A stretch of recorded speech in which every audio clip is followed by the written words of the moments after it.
Bapak Ibu, ada satu kondisi dan keadaan yang saya pikir tidak semua orang percaya akan alami pada hari-hari ini, yaitu dibawa oleh Tuhan untuk berada di ruang Maha Kudus-Nya dan hidup di dalam ruang tahta Allah. Padahal kalau kita belajar di dalam Alkitab, saya mau Bapak Ibu sadari prinsip ini. Di dalam kitab Kejadian, kalau Bapak Ibu baca di dalam kitab Kejadian pasal 2, Alkitab memberikan penegasan kepada kita. Ketika Tuhan menjadikan manusia, dan sebelum manusia jatuh ke dalam dosa, Tuhan menjadikan manusia dari dua unsur yang berbeda. Unsur lahiriah dan unsur ilahi. Sehingga ketika manusia belum jatuh ke dalam dosa, dengan adanya dua unsur tersebut, maka manusia bisa hidup di dua dimensi yang berbeda. Mari Bapak Ibu kita akan membacanya di dalam kitab Kejadian pasal yang kedua ayat yang ke-7. Kitab Kejadian pasal 2 ayat 7 mengatakan, demikianlah firman Tuhan. Ketika itulah Tuhan Allah membentuk manusia itu dari debu tanah dan menghembuskan nafas hidup ke dalam hidungnya. Demikianlah manusia itu menjadi makhluk yang hidup. Jadi Bapak Ibu, firman Tuhan mengatakan manusia itu dibentuk oleh tangan Tuhan dari debu tanah. Dan sesudah itu Tuhan mengembuskan nafas hidupnya. Dengan debu tanah yang Tuhan pakai untuk membentuk tubuh lahiriah manusia itu, maka manusia bisa menjalani kehidupan sehari-hari di atas muka bumi ini, di alam lahiriah ini.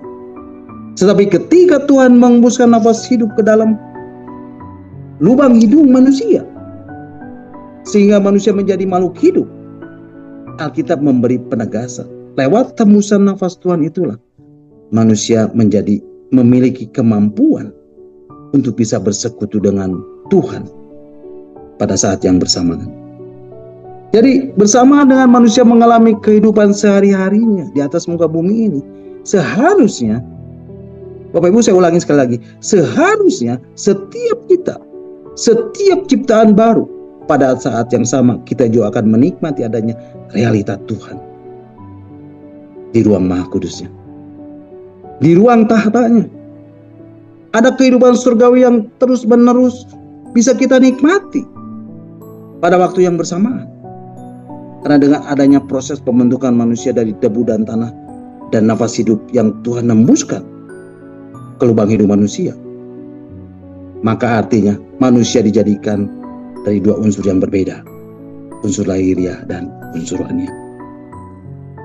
Unsur lahiriah, dengan unsur lahiriah yaitu debu dan tanah itulah kita menjalani kehidupan sehari-hari di atas muka bumi ini. Amin. Tapi ingat, manusia dijadikan juga dari hembusan nafas Tuhan.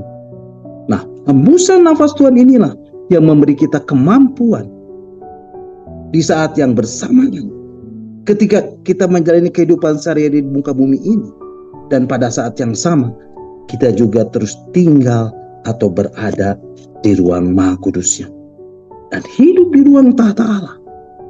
Kita terus menjalani kehidupan sehari-hari kita di dimensi surgawi. Amin. Haleluya. Nah, inilah yang membuat perjalanan hidup kita menjadi berbeda. Inilah yang membuat hidup kita jadi dibedakan dan diistimewakan. Karena ketika realita Tuhan hadir dan datang dengan kuat melingkupi Bapak Ibu, menyertai perjalanan hidup Bapak Ibu, otomatis keberadaan Bapak Ibu akan dibedakan dari antara orang lain yang ada di atas muka bumi ini.